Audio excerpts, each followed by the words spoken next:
আমি এটা গোপন সূত্ৰৰ পম খেদি এজন ফেক পুলিচ সাব ইন্সপেক্টৰ, তেওঁৰ নাম হ'ল হামিদ হুছেইন বৰভূঞা, 23 বছৰ বয়স।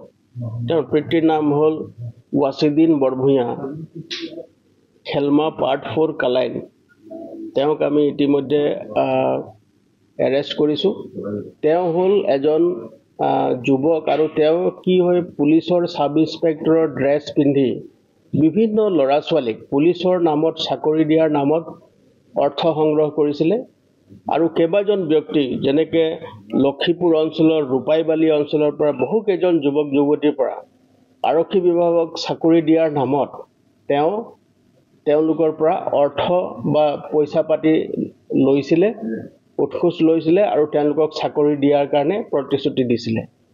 পিছত যেতিয়া কিছু লোকে সেই সংক্ৰান্তে বিষয়টো আমাৰ দৃষ্টিগোচৰ কৰে, আমি লগে লগে অনুসন্ধান কৰি গম পালোঁ যে ব্যক্তিজন এজন ভুৱা সাব ইন্সপেক্টৰ আৰু তেওঁ নিজে কিছুমান আৰক্ষী বিভাগৰ তেওঁ ইউনিফৰ্ম, সামাৰ ইউনিফৰ্ম আছে, উইণ্টাৰ ইউনিফৰ্ম আছে, ষ্টাৰ আছে, সকলো তেওঁ সংগ্ৰহ কৰি কেতিয়াবা তেওঁ ফটো তুলি আৰু গৈ ইউনিফৰ্ম পিন্ধি মানুহৰ ওচৰত উপস্থিত হৈ তেওঁ চাকৰি দিয়াৰ ভুৱা আশ্বাস দি মানে অৰ্থ সৰকাই লৈছিলে। গতিকে এই সংক্ৰান্তে ইতিমধ্যে আমি এটা কেছ মোকৰ্দমা ৰুজু কৰিছোঁ কালাইন থানাত। Kalain police station case number 88/25 আৰু তেওঁক এৰেষ্ট কৰি ইতিমধ্যে আমি হাজোতলৈ প্ৰেৰণ, অনাৰেবল কোৰ্টত তেওঁক হাজিৰ কৰি আমি হাজোতলৈ প্ৰেৰণ কৰিছোঁ।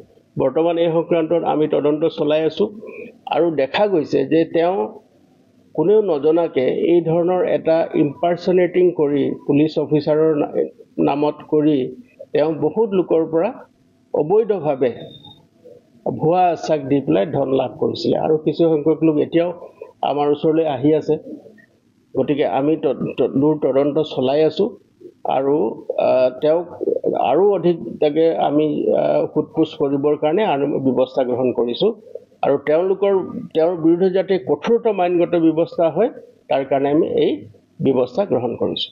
কিমান দিনৰ পৰা আমি গম পোৱা মতে তেওঁ প্ৰায় 6 মাহতকৈ অধিক কাল তেওঁ বহুত লোকক ভুৱা আশ্বাস দি পেলাই অৰ্থ সংগ্ৰহ কৰি আছিলে আৰু কিছু লোকে তেওঁ ইউনিফৰ্ম দেখি পতিয়ন গৈছে, কাৰণ তেওঁ নিজৰ নেম প্লেটো তেওঁ নিজৰ নামত ছপাই লৈছে, মানে তৈয়াৰ কৰি লৈছে।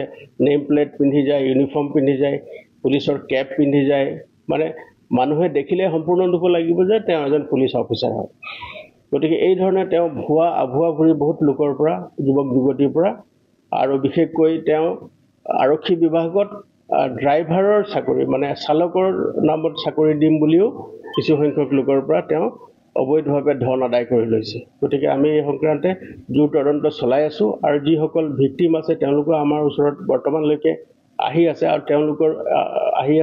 আৰু তেওঁলোকক আমি সোধ-পোছ কৰি অধিক তথ্য লাভ কৰিছোঁ আৰু যিজন মেইন ব্যক্তি যিজনে এই ঘটনাটো সংঘটিত কৰিলে তেওঁ হামিদ হুছেইন বৰভূঞাৰ বিৰুদ্ধে কঠোৰতম আইনগত ব্যৱস্থা ল'বৰ কাৰণে আমি অধিক তৎপৰ হৈ আছোঁ। वो ऑपरेट कहाँ से करता था? अकेला था कि साथ में कोई था? नहीं।